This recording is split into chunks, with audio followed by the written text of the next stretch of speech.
नमस्कार, कैसे हो बच्चों? तो एग्जाम्स पास आने वाले हैं। Now start working hard, stick to your time table, don't waste any more time. तो आज का हमारा टॉपिक है इलेक्ट्रिसिटी। बेसिकली इलेक्ट्रिसिटी होता क्या है? इलेक्ट्रिसिटी एक ऐसी चीज है जिसके बिना हम अपनी लाइफ आजकल इमेजिन भी नहीं कर सकते, करेक्ट? एक छोटी सी टॉर्च से लेकर कंप्यूटर तक हर चीज हमारी इलेक्ट्रिसिटी से चलती है। अब इस इलेक्ट्रिसिटी का सोर्स क्या होता है, ये आती कहां से है? सोर्स ऑफ इलेक्ट्रिसिटी होता है चार्ज, और सभी इलेक्ट्रिकल फिनोमेनास का बेसिस होता है चार्ज। ऑफनली we need to know what is the charge on a particular body और अ ऑब्जेक्ट और अ पार्टिकल, करेक्ट? तो इस चार्ज को हम मेजर करते हैं कूलम्स में। किस में मेजर करते हैं? कूलम्स में हम अपने चार्ज को मेजर करते हैं। ये होती है चार्ज की एसआई यूनिट, और इसे रिप्रेजेंट करते हैं हम कैपिटल सी से, और चार्ज को हम रिप्रेजेंट करते हैं क्यू से। Q shows the charge on the body और अ ऑब्जेक्ट, और sometime it is a charge on a particle. कभी कभी कैपिटल क्यू से भी रिप्रेजेंट करते हैं। कैपिटल क्यू हम जब दिखाते हैं when we are having a number of charges, so sum of all the charges is capital Q. Okay, now generally each matter is made up of electron, proton and neutron. कौन सा होता है? Electron, proton and neutron. Electron के ऊपर होता है negative 1.6 into 10⁻⁻19 coulomb charge. Proton के ऊपर होता है 1.6 पॉजिटिव 10⁻⁻19 कूलम चार्ज, और न्यूट्रॉन के ऊपर क्या होता है? Neutral, zero charges. जनरली हमारी जो बॉडीज होती हैं उसमें इलेक्ट्रॉन और प्रोटॉन का नंबर इक्वल होता है। अब उनका नंबर इक्वल होता है तो जो टोटल चार्ज होगा बॉडी पे वो कितना होगा? Neutral, correct? पर कुछ सिचुएशंस में हमारा क्या होता है कि जो ये हमारे चार्ज की बैलेंसिंग होती है, ये जो डिस्ट्रीब्यूशन होता है, ये डिस्टर्ब हो जाता है। अब अगर हम एक एग्जांपल लें, suppose we have a silk का क्लॉथ ले लो, और यहाँ पे आपने एक ग्लास की रोड ले ली। अब इन दोनों का आपस में रब करो। इनिशियली ये दोनों पे चार्ज कितना था? न्यूट्रल, जीरो चार्ज था। Number of electrons and protons equal here and same thing here also. पर जब आप इन्हें रब करते हो तो क्या होता है कि हमारी ग्लास रोड से कुछ इलेक्ट्रॉन ट्रांसफर हो जाते हैं सिल्क में। तो अब क्या हुआ? सिल्क पे नंबर ऑफ इलेक्ट्रॉन्स ज्यादा हो गया, ग्लास में नंबर ऑफ प्रोटॉन्स ज्यादा हो गया, तो सिल्क पे कौन सा चार्ज आ गया? नेगेटिव। ग्लास पे कौन सा चार्ज आ गया? Positive. So in this manner our bodies get charged, either negative or positive. अब बेसिकली हमारे चार्ज पार्टिकल्स की चार्ज की प्रॉपर्टीज क्या होती हैं? तो उसमें हमारा फर्स्ट थिंग क्या आएगा? पहली प्रॉपर्टी हमारी आएगी कि जो चार्ज पार्टिकल होते हैं, if they are same means positive positive है या नेगेटिव नेगेटिव चार्ज पार्टिकल है, तो वो एक दूसरे को रिपेल करेंगे, रिपल्शन होगा, करेक्ट? अगर अनलाइक चार्जेस हैं प्लस और माइनस, तो हमारा क्या होगा? अट्रैक्शन, वो एक दूसरे को अट्रैक्ट करेंगे। एक चीज हमने यहां से क्या नोटिस करी? Charge can flow. Second property is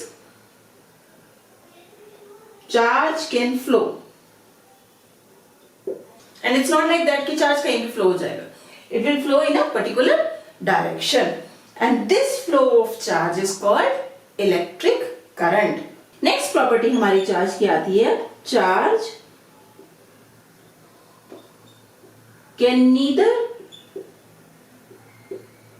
be created nor destroyed.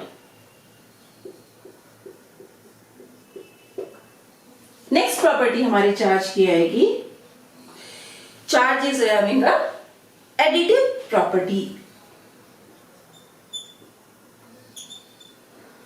Charges are additive. Additive meaning आपकी बॉडी में जितने भी चार्जेस हैं उन सब चार्जेस को जोड़ के जो टोटल चार्ज आएगा वो हमारा बॉडी का चार्ज कहलाएगा। So these are the property of our charge. Next thing comes, हमने कहा charge can flow, and the flow of the charge is called the electric current. पर ये फ्लो होता कैसे? क्या ये कहीं भी फ्लो कर जाते हैं? Or do we need something to make them flow? Let's understand that. So now we said that the charged particle can flow from one point to the another point. पर क्या वो खुद से फ्लो हो जाते हैं? नहीं. To make them flow, we need potential difference. So let's understand what is this. So suppose we have a charge particle Q at point B and we want to make it move to the point A. अब यहाँ पे बाकी भी हमारे charge particles हैं, charges हैं, ठीक है. अब ये जितने चार्जेस होंगे वो सबके सब भी कुछ ना कुछ फोर्स लगाएंगे इस चार्ज पे. तो इस चार्ज को यहां से यहां लाने के लिए जो हमें फोर्स चाहिए थी या जो हमारा वर्क डन होगा वो इफेक्ट होगा इनके द्वारा. Correct. So to move this charge Q from point B to A, we need to do some work against the force applied by all these charges, and this work done is known as the potential difference. So definition कैसे लिखेंगे? The potential difference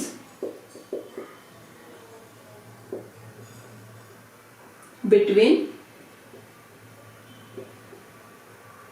two points A and B. 2 points A and B is defined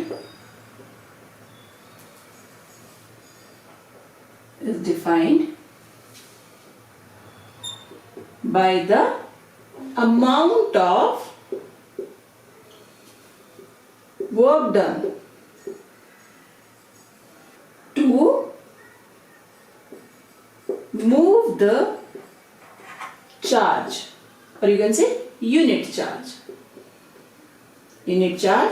from point B to A. How we define it? We write it like this: V. कहां से कहां तक है? So the potential difference is defined as VA minus VB is equals to W by Q. So what is this V? V is the potential difference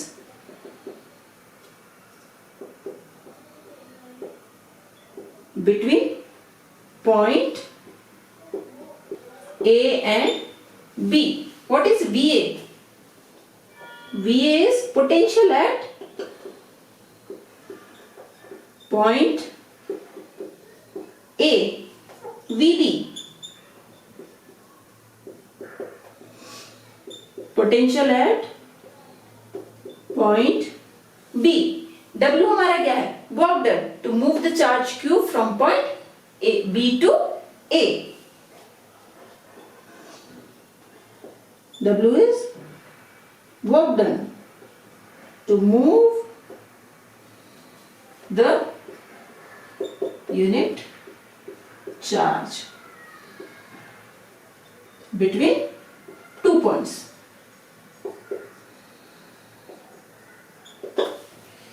अब इसमें बात आती है कि हम ये डिफरेंस लेते कैसे हैं. इन जनरल अगर हम कोई डिस्टेंस भी मेजर करते हैं, suppose in X Y plane हम कुछ मेजर कर रहे हैं, ये एक्स है, ये वाई है, करेक्ट. ये हमारा पॉइंट P है. अगर हम इसकी डिस्टेंस मेजर करते हैं, ये 2 और 3 है यहाँ पे, 2 and 3, तो हम क्या करते हैं? हम ओरिजिन से ही तो निकाल रहे हैं ना. ओरिजिन से अलोंग एक्स एक्सिस ये 2 सेंटीमीटर कह दो, अलोंग वाई एक्सिस 3 सेंटीमीटर पे है, तो ओरिजिन हमारा क्या होगा? 0 0. ये कहलाया हमारा रेफरेंस पॉइंट. करेक्ट. ऐसे हम मेजर करते हैं डिस्टेंस. सेम चीज आती है पोटेंशियल में. पोटेंशियल मेजर करने के लिए भी हमें एक रेफरेंस पॉइंट की जरूरत होती है.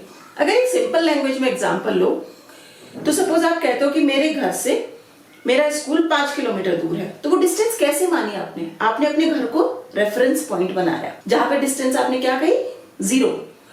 और घर से लेके स्कूल की डिस्टेंस है 5 किलोमीटर, 5 किलोमीटर्स.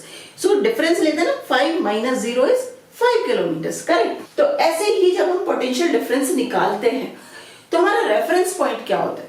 हम अपना रेफरेंस पॉइंट लेते हैं इंफिनिटी पे. Reference point is it infinity. और इंफिनिटी पे पोटेंशियल क्या मानते हैं? 0 है. तो जो ये हमारा पॉइंट बी है, बी से हम ए पे ला रहे थे, अब क्या बोल देते हैं, बी हमारा इन्फिनिटी पे चला गया, तो अब यहाँ क्या आ जाएगा, अगर बी इन्फिनिटी पे चला गया तो पोटेंशियल कितना होगा यहाँ, 0। तो V बराबर क्या हो जाएगा, VA बराबर W/Q। तो जहां भी जब आप न्यूमेरिकल करो और वो बोले कि इस पॉइंट पे पोटेंशियल इतना है, तो पोटेंशियल कुछ नहीं होता है, it is always potential difference. Potential हमारा क्या होता है, किसी चार्ज पार्टिकल को एक पॉइंट से दूसरे पॉइंट पे लाने में जो वर्क डन होता है वो हमारा पोटेंशियल होता है। अब हम ये तो नहीं कह सकते कि ये पॉइंट ए है, इसका पोटेंशियल V है, नहीं बोल सकते। क्यों, पोटेंशियल क्या है, वर्क डन है, किया हुआ काम है एक जगह से दूसरी जगह पे लाने में।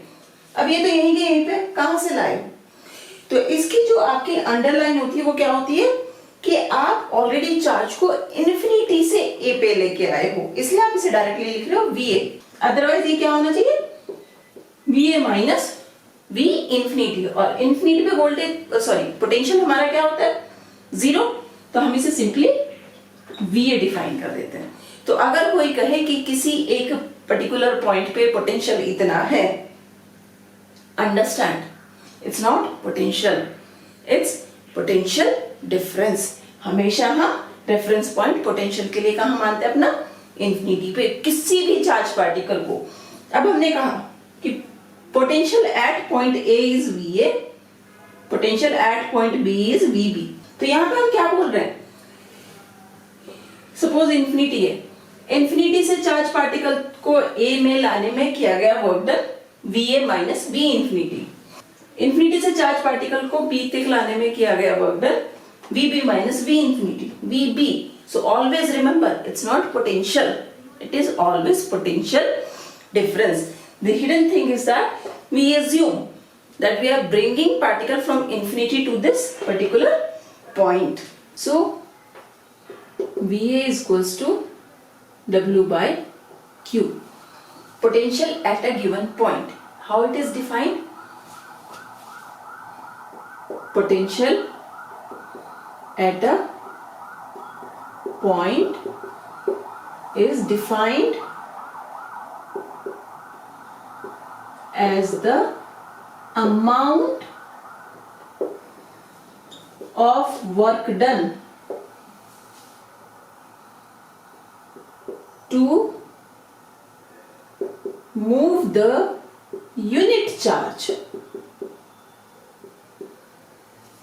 from infinity to the point। तो समझना बहुत जरूरी है। अगर मैं कहती हूँ ये पॉइंट A है, यहाँ पे चार्ज Q है और इसका पोटेंशियल VA है, इसका मतलब क्या है कि इस चार्ज Q को इन्फिनिटी से VA तक लाने में जो वर्क डन है वो ये पोटेंशियल है। Now let's see the unit. Unit क्या होगी, V is equals to work की यूनिट जूल, चार्ज की unit coulomb, joule per coulomb, और इसे हम बोलते हैं volt. So now if we say this is 1 joule 1 coulomb, then it is 1 volt. What is the definition of 1 volt? So to move 1 coulomb charge from one point to another point, if work done is 1 joule, then the potential difference between 2 points is 1 volt। और हम अपनी general language में इसे क्या बोलते हैं, voltage भी बोल देते हैं। बोलते हैं ना, वोल्टेज कम आ रही है तो इसलिए सारे बल्ब कम जल रहे, करेक्ट। तो वोल्ट को हम इन जनरल लेमन लैंग्वेज में हम इसे वोल्टेज भी बोल देते हैं। Now one more thing, whenever the work is done on the body और by the body, it means that the energy is working. When you work on the body, then the energy is stored. When the work done by the body, then the energy is used by the body. तो यहाँ पे भी हम क्या कर रहे हैं, जो चार्ज पार्टिकल Q है, we are working on this charge particle to move from infinity to some point or move from one point to another point. So this work done on this charge particle is stored as the electrical potential energy. तो definition हमारी क्या हो जाएगी, यहाँ पे अगर हम लिखें W बराबर क्या होगा, V into Q, correct? And this work done is stored as the energy which is defined as U. So work done on the charge particle Q is stored as the electrical potential energy. Work done on the charge particle Q is stored as electrical potential energy. तो work done पूछे या potential energy पूछे, both things are same formula से आप उसे calculate करोगे. Now let's do some basic numericals on the formula of potential difference. They said how much work will be done in bringing a charge of 5 millicoulombs. Charge कितना दिया है आपको, 5 millicoulomb, from infinity to a point P at which the potential is 12 volt. Vp is 12 volt and they are asking what will be the work done. So basically it's this. Here is point P. Charge को infinity से P तक लाने में कितना work done होगा. तो क्या formula आ जाएगा, W equals to Vp minus V infinity into Q. Vp is 12 volt given और हमें पता होता है इंफिनिटी पे वोल्टेज कितना है, 0. Potential difference is 0. Q कितना है, 5 millicoulomb. Always change, bring it to always SI units. 5 into 10 to the power minus 3 coulomb.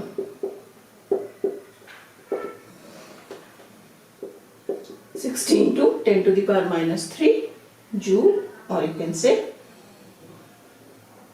6 into 10 to the power minus 2 joule. Next example, they said a particle with a charge of 1.5 coulombs is taken from a point A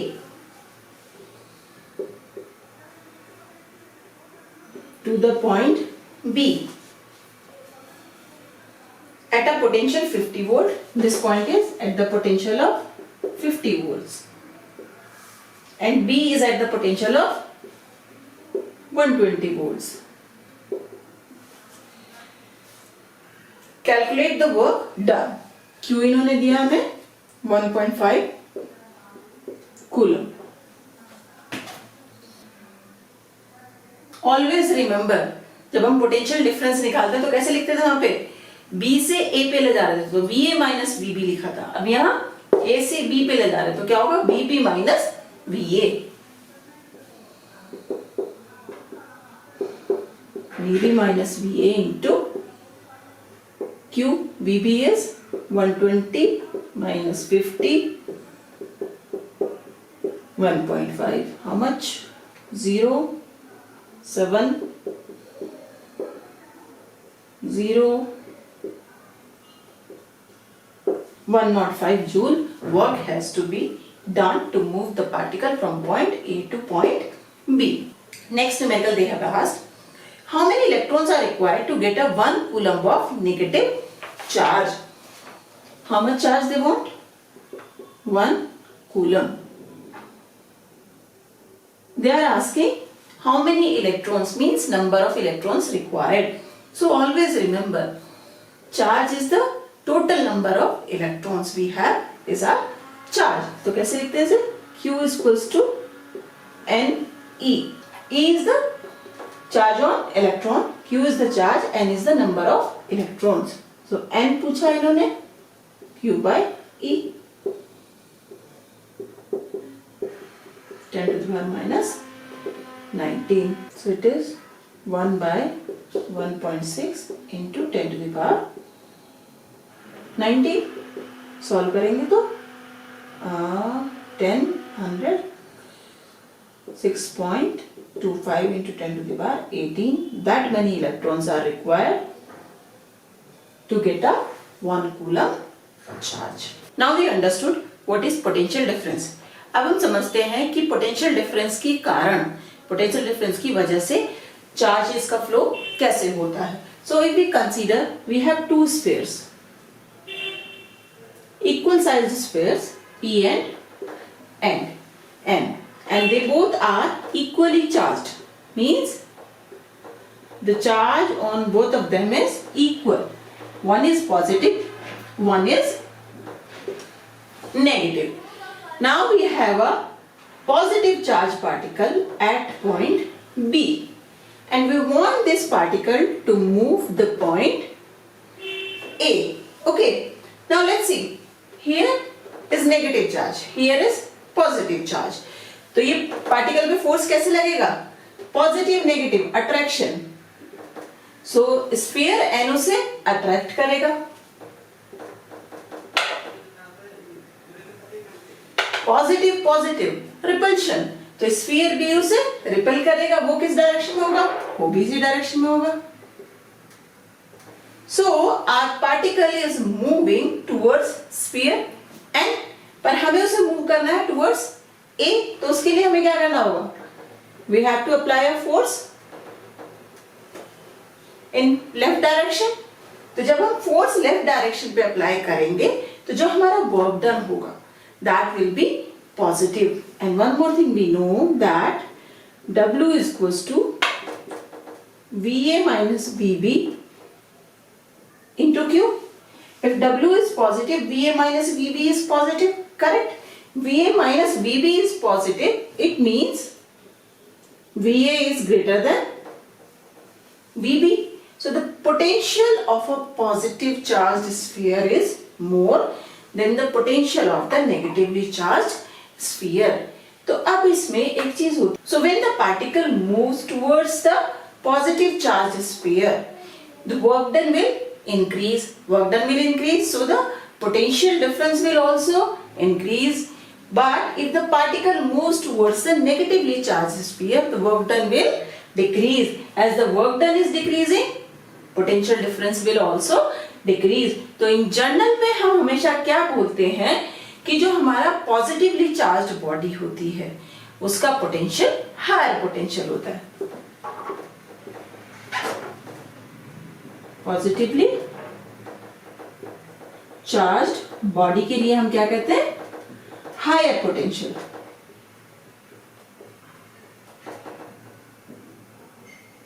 और negatively charged body के लिए हम क्या कहेंगे?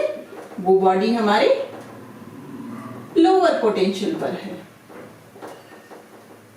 Okay. अब अगर हम इन दो स्फीयर्स के बीच में एक फ्री पार्टिकल रख दें तो वो कैसे मूव करेगा? अगर हमने इनके बीच में फ्री पॉजिटिव पार्टिकल रख दिया तो वो कहां जाएगा? एन की तरफ को. बट इसी की जगह अगर हम फ्री नेगेटिव पार्टिकल रख दें तो वो किधर मूव करेगा? पी की तरफ को. तो इससे हमारा क्या कंक्लूजन आता है? Positive particles always moves towards lower potential. Positive charged particles moves towards lower potential. और negatively charge particle always moves towards higher potential.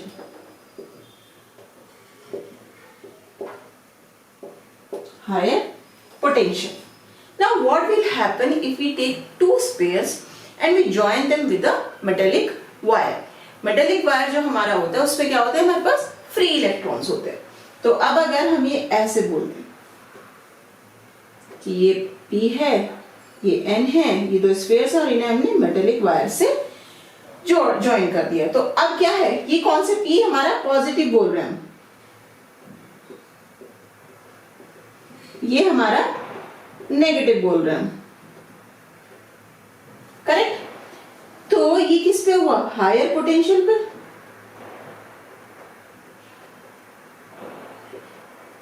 ये किस पे हुआ, लोअर पोटेंशियल पे, करेक्ट। तो हमारे इलेक्ट्रॉन्स जो नेगेटिव चार्ज होगा वो किधर फ्लो होना स्टार्ट करेगा, हायर पोटेंशियल की तरफ को। तो इधर से चार्ज कहां, इधर फ्लो होना स्टार्ट हो गया। तो देखो ये हायर पोटेंशियल, ये लोअर पोटेंशियल, इसका कुछ ना कुछ पोटेंशियल डिफरेंस हो गया, इसका पोटेंशियल कुछ है, इसका पोटेंशियल कुछ है, कुछ ना कुछ डिफरेंस है यहाँ पे। अगर हम इसे Vp कहें और इसे Vn कहें, क्योंकि ये कम है, we have Vp is greater than Vn, so the electron will start moving from lower potential to the higher potential. अब इलेक्ट्रॉन के मूव होने से हम क्या कह रहे हैं, charges is flowing due to the potential difference. Vp minus Vn is greater than 0, correct. Potential difference की वजह से चार्ज हमारा फ्लो कर रहा है। अब ये फ्लो कब तक होगा, एक कंडीशन आएगी, क्योंकि इलेक्ट्रॉन यहां से फ्लो कर रहे हैं यहाँ पे। अभी तक तो नेट चार्ज हमारा 0 नहीं था, क्योंकि यहाँ कुछ पॉजिटिव चार्ज है, यहाँ कुछ नेगेटिव चार्ज है। जैसे ही इलेक्ट्रॉन इधर मूव होने स्टार्ट होंगे तो स्लोली स्लोली क्या होगा कि यहाँ के चार्ज और यहाँ का नेट चार्ज होगा वो 0 हो जाएगा, दोनों पे इक्वल चार्ज हो जाएगा, करेक्ट। दोनों न्यूट्रल पे आ जाएंगे। दोनों पे इक्वल चार्ज होने का मीनिंग क्या है, the potential difference is 0, both are at the equal potential. So we'll get a situation as our charge is flowing from N to P, we'll get a situation that Vp is equals to Vn. Potential at P is equals to potential at N. अब potential बराबर हो गया तो potential difference कितना हुआ आपके पास, 0। तो charge flow करना बंद कर देंगे। चार्ज के फ्लो होने के लिए या चार्ज पार्टिकल को फ्लो करने के लिए पोटेंशियल डिफरेंस बहुत जरूरी है। तो पोटेंशियल डिफरेंस जो हमारा आता है, जो हमारे चार्ज स्फीयर्स हमने लिए थे, उसमें क्या हो रहा था कि जैसे ही चार्ज पार्टिकल का फ्लो स्टार्ट हुआ, क्विकली हमारा पोटेंशियल डिफरेंस रिड्यूस टू 0, और जैसे ही पोटेंशियल डिफरेंस 0 हुआ आपका फ्लो रुक जाएगा। बट करंट के फ्लो के लिए, चार्ज के फ्लो के लिए हमें कांस्टेंट पोटेंशियल डिफरेंस चाहिए, तो वो इस चार्ज स्फीयर से तो आ नहीं सकता है। Then what we use? Cell.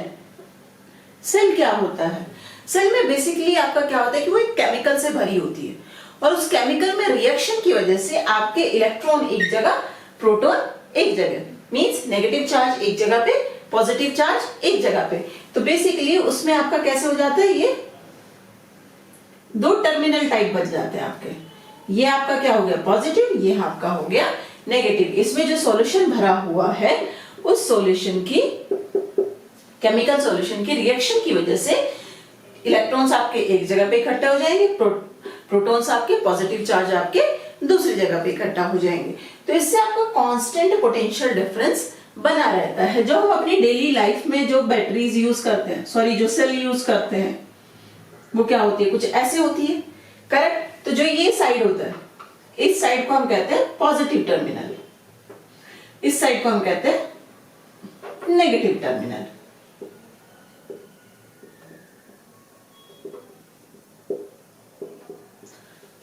Correct. और इसका जो जर्नल पोटेंशियल डिफरेंस जो होता है हमारी इन बैटरीज का, वो होता है 1.5 वोल्ट, करेक्ट। और इस बैटरी को जब हम अपना सर्किट बनाते हैं, आगे जब हम पढ़ेंगे सर्किट्स में, तो इसे रिप्रेजेंट कैसे करते हैं, ऐसे।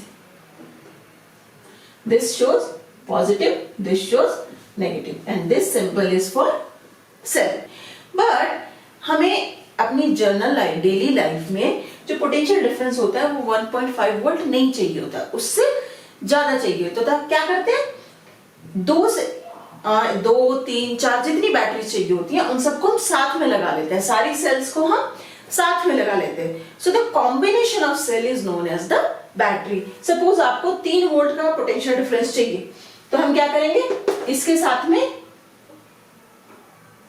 एक और बैटरी लगा देंगे 1.5 वोल्ट की, सॉरी इसके साथ में हम एक और सेल लगा देंगे, sorry combination of cell is a battery. General life में एक्चुअली सेल को हम बैटरी बोलते रहते हैं ना, so which is not correct. Okay, तो हमने सीरीज कॉम्बिनेशन में 2 सेल लगा दिए, तो combination of cell is known as the battery. और उसे रिप्रेजेंट कैसे करेंगे? अब देखो ये क्या हो, पॉजिटिव नेगेटिव, इसके लिए, अब इसके लिए पॉजिटिव नेगेटिव, तो ये हमारा आ गया बैटरी के लिए। ये सिंबल हमारा होगा बैटरी के लिए। सिंगल है तो सेल है, मोर देन 1 है तो बैटरी है। तो ये कहेंगे combination of cell is called battery. So we understood charges का फ्लो कैसे होता है, पोटेंशियल डिफरेंस की वजह से होता है। बिगिनिंग में हमने बोला था flow of charges called electric current. तो वो होता कैसे है, लेट्स अंडरस्टैंड। तो suppose first we have taken a battery, ठीक है, और इससे हमने एक वायर को कनेक्ट कर दिया। ये हमारा टर्मिनल ए है, ये बी है, यहाँ पे कोई पॉइंट सी मान लो। ए है, ये पॉजिटिव टर्मिनल है, ये नेगेटिव टर्मिनल है। अब हमने क्या कहा कि हमारा जो ये वायर है ये मेटेलिक वायर है, और जो हमारे मेटल्स होते हैं, मेटल्स की एक प्रॉपर्टी होती है कि उसमें कुछ लूजली बाउंड इलेक्ट्रॉन्स होते हैं, जिन्हें हम जनरली क्या कहते हैं, फ्री इलेक्ट्रॉन। तो जैसे ही पोटेंशियल डिफरेंस मिलता है, these electron can easily move. Okay, तो अब क्या होगा, यहाँ पे हमने ये बैटरी लगा दी, इसका पोटेंशियल डिफरेंस है 1.5 वोल्ट। तो जो हमारे तार के अंदर जो इलेक्ट्रॉन्स है, they will start moving negative से पॉजिटिव, लोअर पोटेंशियल से हायर पोटेंशियल की तरफ को इलेक्ट्रॉन्स मूव करना स्टार्ट करेंगे। So they will start moving like this, correct, within the wire. जो वायर के फ्री इलेक्ट्रॉन्स हैं वो मूव कर रहे हैं। अब जैसे ही इलेक्ट्रॉन यहां से मूव करना शुरू करेंगे, वो एंटर करेंगे ए टर्मिनल से बैटरी में। हमने क्या बताया था कि जो हमारी ये सेल होती है, इसके अंदर जो सॉल्यूशन होता है उसमें केमिकल रिएक्शन होगी, और वो केमिकल रिएक्शन फोर्स करेगी इलेक्ट्रॉन्स को टर्मिनल बी पे जाने के लिए, करेक्ट। टर्मिनल बी पे पहुंचने के बाद फिर से वही लोअर पोटेंशियल से हायर पोटेंशियल की तरफ को। तो जो हमारा इलेक्ट्रॉन्स का फ्लो है वो क्या हो रहा है, charge is flowing, and flow of charge is called the current. Flow of charge is called current or electric current। अब इसमें एक बात ध्यान देने की है कि इलेक्ट्रॉन हमारा जिस डायरेक्शन में फ्लो करेगा, करंट की डायरेक्शन उसके अपोजिट होगी। अगर इलेक्ट्रॉन ऐसे फ्लो कर रहा है, ए बी सी और बी सी ए, ये फ्लो कर रहा है, तो डायरेक्शन ऑफ करंट क्या होगी, ये direction of current। So always remember, direction of current is always opposite to the direction of electrons, or some people may call it like the direction of current is the direction of the positive charge particle। जिस direction में positive charge particle move करेंगे उस direction में हमारी current move करती है। अभी तुम्हारा बहुत बेसिक है, पर हमेशा दिमाग में एक बात रखो, ये कुछ नहीं होता कि पॉजिटिव चार्ज मूव कर रहा है, नहीं। क्या होता है कि जब हमारा इलेक्ट्रॉन एक जगह से दूसरी जगह पे मूव करता है, ठीक है, यहाँ था इलेक्ट्रॉन और इलेक्ट्रॉन यहाँ आ गया, तो अब यहाँ क्या बचा, पॉजिटिव चार्ज, करेक्ट। फिर यहाँ से कहीं और गया पॉजिटिव चार्ज, तो क्या लगता है कि इलेक्ट्रॉन इधर को बह रहा है, पॉजिटिव चार्ज इधर को बह रहा है। बेसिकली हमेशा माइंड रखो, जब भी आप इलेक्ट्रॉनिक्स में जाते हो, always keep in mind that the electrons are moving. Don't get confuse, electron इधर को मूव कर रहे हैं, पॉजिटिव चार्ज इधर को मूव करेगा, करेक्ट, तो उसकी वजह से करंट क्या होगा। Always remember, direction of current is always opposite to the direction of electrons. तो करंट हमारी हमेशा कैसे फ्लो होगी, इलेक्ट्रॉन कैसे फ्लो करते हैं, नेगेटिव से पॉजिटिव, इलेक्ट्रॉन फ्लो।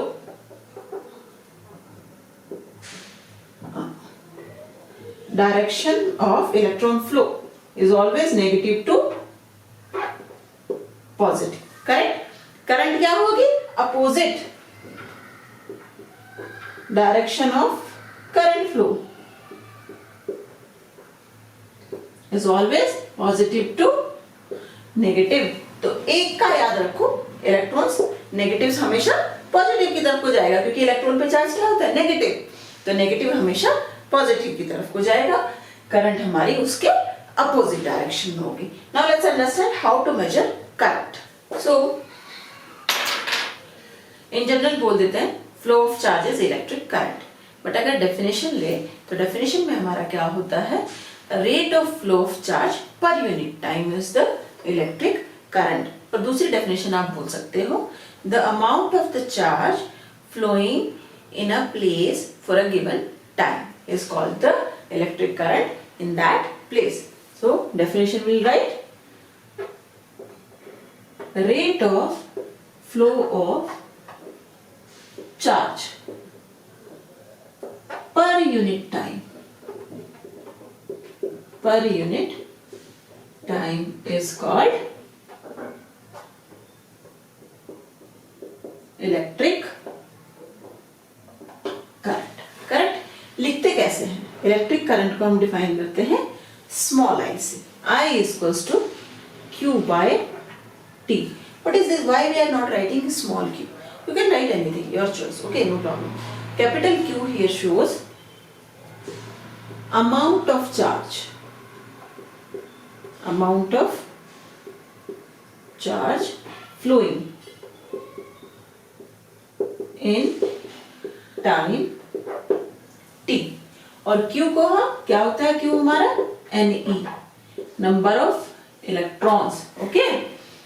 अब what is the unit of current? एक और चीज होती है, जब भी जो भी हमारे ये सिंबल्स होते हैं, जो उसका वर्ड है, वर्ड का पहला लेटर हम सिंबल से रिप्रेजेंट करते हैं, पर यहाँ पे करंट का सी क्यों नहीं दिखाते हैं? क्योंकि सी हम ऑलरेडी कैपेसिटर के लिए कैपिटल सी यूज करते हैं. सो करंट को हम रिप्रेजेंट करते हैं स्मॉल आई से. Now let's come to the unit of I. So unit of current is equals to 1 coulomb by 1 second, जिसे हम क्या बोलते हैं, 1 एम्पियर. इसे रिप्रेजेंट करते हैं कैपिटल ए से भी रिप्रेजेंट करते हैं. सो करंट की यूनिट होती है ampere. Now what is 1 ampere? तो अगर उसकी डेफिनेशन देनी हो, if 1 coulomb of charge flowing in 1 second in any place, then the current there is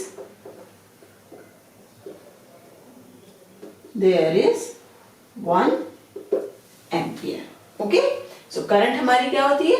Rate of flow of charge per unit time is called current. 1 ampere की definition क्या होगी? If 1 coulomb of charge flows in 1 second in any given place, then the current there is 1 ampere. अब इसमें एक और छोटी सी चीज हो जाती है, कई जगह पे अगर आपको बोल देते हैं मिली एम्पियर, तो मिली एम्पियर आपका क्या होगा? 10 to the power minus 3 ampere. Micro ampere 10 to the power minus 6 ampere. इससे आगे आता नहीं है, इससे आगे वैसे आता है nano ampere 10 to the power minus 9 ampere. Pico 10 to the power minus 12 ampere. So ये सब चीजें आपकी यूज होंगी न्यूमेरिकल में. सो इस एग्जांपल में मैंने कहा calculate the current in a wire if 900 coulomb of charge. क्यों they have given 900 coulomb passes through it in 10 minutes. Time is 10 minutes. We need to tell what will be the current. So I is equals to Q by T. Always remember, I is rate of flow per unit time and time is in second. So always convert it into second. हमेशा याद रखो. Whenever you solve the numericals, come to your MCAS system, means things needs to be converted into meter, second and kilogram. Okay. So 10 minutes will be 10 into 60 seconds, 600 second. Q is 900 by 600. So 1.5 ampere current will flow. Okay, next numerical they say 6 into 10 to the power 7 electrons crosses through an area per minute. So how many electrons are crossing? They have given the number of electrons, not the charge. So n they have given 6 into 10 to the power 17 electrons per minute. T is 1 minute, means 60 seconds. They are asking what will be the current. So first we need to calculate Q. Q is equals to n into E. N is 6 into 10 to the power 17 into 1.6 into 10 to the power minus 19. So that is our Q. तो कितना हो जाएगा? 1.6 into 6 into 10 to the power minus 2. I will be Q by T. Q is 1.6 into 6 into 10 to the power minus 2 divided by 60. 0. This 0 will go up. So current is 1.6 into 10 to the power minus 3 ampere, or you can say 1.6 milliampere current will flow. Now what are the conductors and insulators? Conductors basically वो होते हैं जिसमें current हमारी easily flow हो जाती है, और insulators होते हैं जो हमारे करंट को flow होने से रोकते हैं. So conductors, all the metals, जितने भी हमारे metals हैं वो सब conductors हैं. तो कौन कौन से हुए?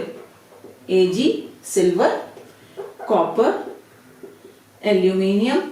तो ये सब हमारे मेटल्स गुड कंडक्टर्स होते हैं. क्यों होते हैं? क्योंकि मेटल्स में जो हमारे इलेक्ट्रॉन्स होते हैं फ्री इलेक्ट्रॉन्स होते हैं, और we can say loosely bound electrons होते हैं. तो अगर थोड़ा सा भी पोटेंशियल डिफरेंस आप अप्लाई करोगे तो वो इजीली फ्लो होना स्टार्ट कर देते हैं, तो हमारी करंट इजीली फ्लो कर जाती है. अब इसमें क्योंकि सबसे बेस्ट कंडक्टर हमारा होता है सिल्वर, पर सिल्वर एक्सपेंसिव होता है, तो हमारे जो वायर्स यूज होते हैं वो किसके बने होते हैं? कॉपर के, which is also pretty good conductor. Now comes to the insulator. Insulators क्या होते हैं? इंसुलेटर वो है जिसमें जो इलेक्ट्रॉन्स है वो टाइटली बाउंड है, उसमें कोई फ्री इलेक्ट्रॉन नहीं होता.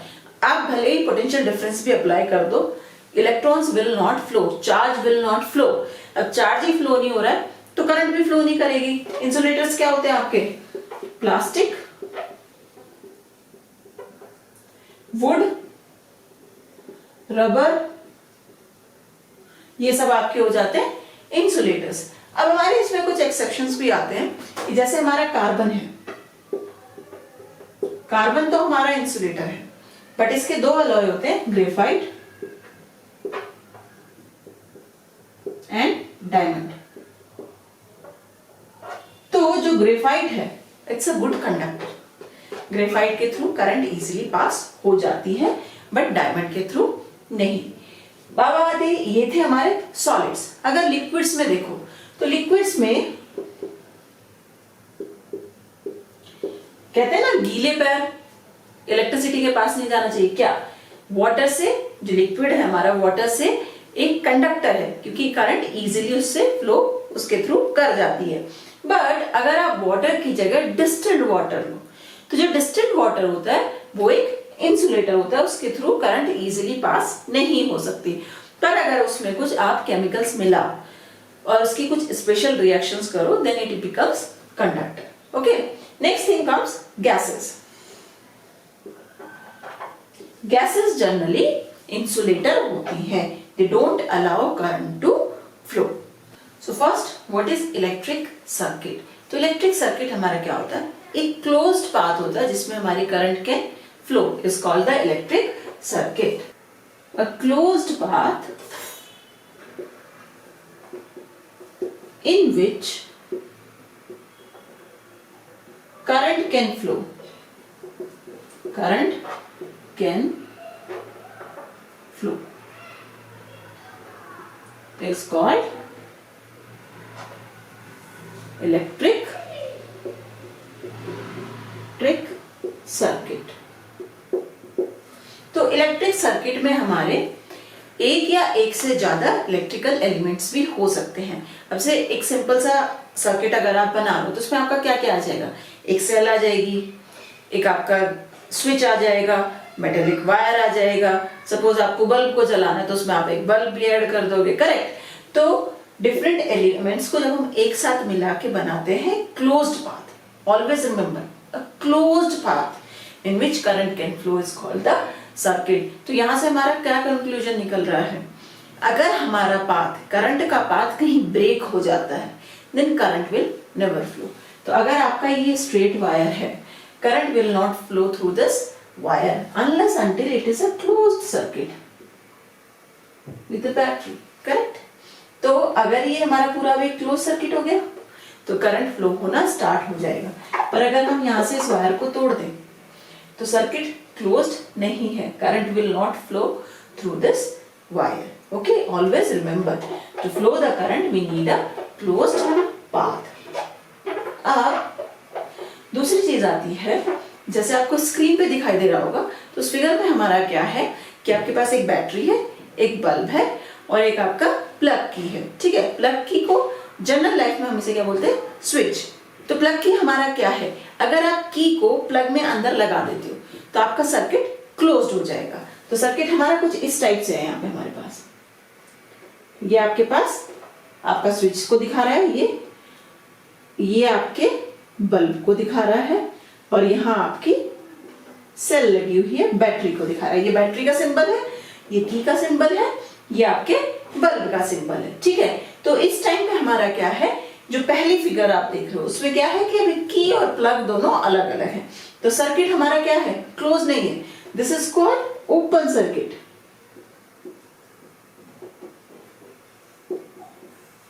अब अगर हम इसमें की लगा दें तो अब सर्किट कैसा दिखेगा, कुछ ऐसा सा dot, it means it is plugged in. तो this is called closed circuit. तो अब करंट फ्लो होना स्टार्ट हो जाएगी, बल्ब आपका ऑन हो जाएगा, बल्ब आपका ग्लो करना स्टार्ट कर देगा। अब करंट कैसे फ्लो होगी, क्या बताया था हमने, पॉजिटिव से नेगेटिव की तरफ को। तो अगर हमें इसमें दिखाना है तो ये डायरेक्शन हो जाएगी हमारे करंट की, ये पॉजिटिव, पॉजिटिव से नेगेटिव की तरफ को। हमेशा कभी भी ऐसे नहीं जाना, बैटरी के अंदर से नहीं, बाहर की तरफ से। सर्किट में कैसे आपकी करंट फ्लो हो रही है। अब इस चीज की हमें जरूरत क्यों होती है भाई, अगर एक चीज देखो, अगर आपके पास ये स्विच नहीं होगा, घर में हम क्या करते हैं, स्विच ऑन कर दो बल्ब चलना स्टार्ट हो जाता है, फैन चलना स्टार्ट हो जाता है, स्विच ऑफ कर दो दोनों बंद हो जाते हैं। क्यों, स्विच ऑन ये है, आपका सर्किट कंप्लीट हो जाता है, करंट फ्लो होना स्टार्ट हो जाता है। स्विच ऑफ ये है, आपका सर्किट बीच में से कहीं से डिस्टर्ब है, टूट गया है, खुला हुआ है, तो बल्ब और फैन आपके बंद हो जाते हैं। So to save the electricity, otherwise अगर ये सर्किट हमेशा ही क्लोज्ड होगा तो हमेशा करंट फ्लो होती रहेगी, तो बैटरी आपकी डाउन होगी धीरे धीरे। सो to save electricity we use this plug key or switch. It's a very important part of a circuit, correct? So now let's see how we use different elements and what are the symbols for those elements. The symbol of different electrical elements we use in our circuits. So first हमारा सबसे पहला क्या लिख देते हैं, bulb. तो bulb का होता है कुछ इस टाइप से, this is called bulb. Second की, ये की, इस टाइम पे की क्या है, ओपन, ये की closed, this shows the connected. Okay, next हमारा आता है फ्यूज। फ्यूज, ये सिंबल होता है हमारा फ्यूज का, ये सिंबल होता है की के लिए, ये सिंबल होता है, ये सिंबल होता है स्विच के लिए। इस टाइम पे स्विच क्या है, ऑफ, स्विच को ऑन दिखाना है, this is switch on. Okay, next ये जो हमारा सिंबल होता है ये, it means wire are crossing each other, या फिर ये बोल दो। तो वायर एक दूसरे के ऊपर से जा रहे हैं पर कनेक्टेड नहीं है, not connected, not connected. Connected के लिए क्या होगा, तो वायर हमारा बेसिकली क्या होता है, कंडक्टर्स होते हैं, ठीक है। तो दिस इज कनेक्टेड, कनेक्टेड।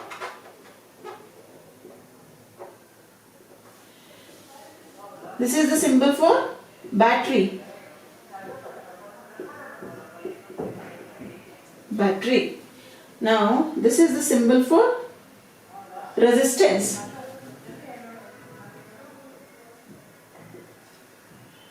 अभी पढ़ेंगे रेजिस्टेंस क्या होता है। And this is the symbol for variable resistance, या इसे हम ऐसे भी दिखा देते हैं। सो इसे हम क्या कहेंगे, variable. Variable means resistance can change, it can change it's values in a given range. ये क्या होता है, कांस्टेंट रेजिस्टेंस, आपने जितना लगा दिया उतना फिक्स्ड है। वेरिएबल रेजिस्टेंस या वेरिएबल रेजिस्टर।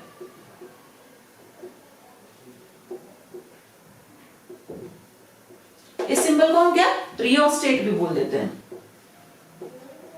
Rheostat, correct. तो रियोस्टेट हमारा क्या होता है, बेसिकली एक जब आप एक्सपेरिमेंट्स करते हो अपने 11th में तो उसमें आप यूज करते हो सर्किट्स में rheostat.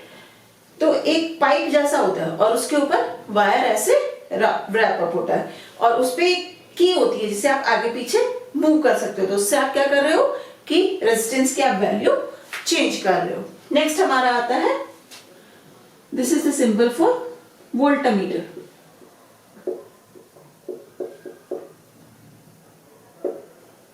This is the symbol for ampere, ammeter,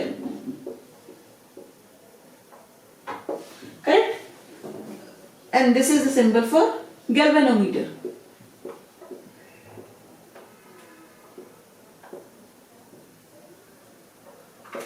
galvanometer. तो ये आपके सारे सिंबल्स होते हैं जो आप जब सर्किट्स ड्रॉ करते हो तो उसमें यूज करते हो। अभी 10th के लेवल के लिए आपके मैक्सिमम जो यूज होंगे वो होगा resistance, battery, most of time resistance, battery, voltmeter and ammeter, ये ही मेन आपके यूज होंगे। अभी आपके ज्यादा बड़े सर्किट्स नहीं आएंगे सॉल्व करने के लिए, ठीक है। सो सर्किट हो गया हमारा क्लोज्ड पाथ जिसमें से करंट फ्लो हो सके, उसे हम सर्किट कहते हैं। सर्किट डायग्राम क्या होता है, अभी जो मैंने ये ड्रॉ किया था ना,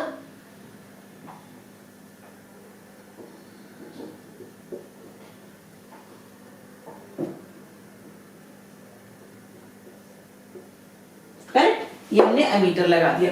तो ये क्या है, ये है circuit diagram. So the definition of circuit diagram is circuit represented by a diagram which shows all the electrical elements by their symbols which are connected in a circuit is called a circuit diagram. So circuit क्या होता है, एक closed path जिसमें से current flow हो जाता है। circuit diagram क्या होता है, जिसमें हम सारे elements के symbol use करके एक diagram draw कर देते हैं, उसे हम कहते हैं circuit diagram. So now comes to the instruments which we use to measure the current and the voltage or the potential difference. तो वो सब इंस्ट्रूमेंट्स हैं हमारे अमीटर। नेक्स्ट है वोल्टमीटर। सो इनका कंपैरिजन भी आ जाता है, साथ साथ में हम दोनों चीजें करते चलेंगे। सो अमीटर क्या होता है, ammeter is used to measure the current flowing in a circuit. So it is used to measure the current. Voltmeter is used to measure the potential difference between two points. Used to measure the potential difference between two points.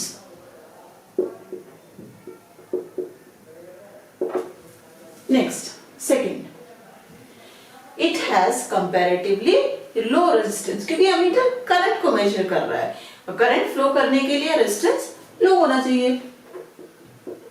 It has low resistance.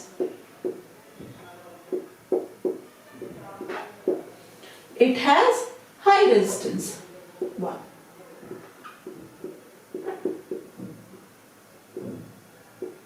It has high resistance. Third, it is always connected in series. Series और parallel अभी हम समझेंगे, then you will understand how it is connected in series and how it is connected in parallel. It is connected in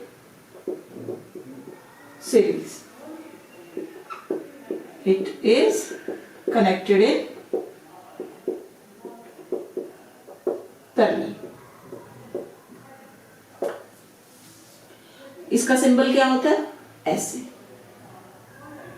plus minus. इसका symbol क्या होता है? Volt meter का symbol होता है V प्लस माइनस. अब सर्किट में ये कैसे कनेक्ट होते हैं? चलो एक सर्किट बना देते हैं इसके लिए. ये हमारा बल्ब है, ये की हो गई, क्लोज्ड पाथ दिखा दिया. ये हमने यहाँ पे अमीटर यूज कर दिया. Battery plus minus plus minus. तो ये हमारा सीरीज में जुड़ा हुआ है बल्ब के साथ में. वोल्टमीटर कैसे कनेक्ट होगा? वोल्टमीटर हमारा ऐसे कनेक्ट होगा. इधर की, ये बल्ब, ये बैटरी. वोल्टमीटर कनेक्ट होगा पैरेलल में, plus minus. Okay, so ammeter is connected in series and the voltmeter is connected in parallel always.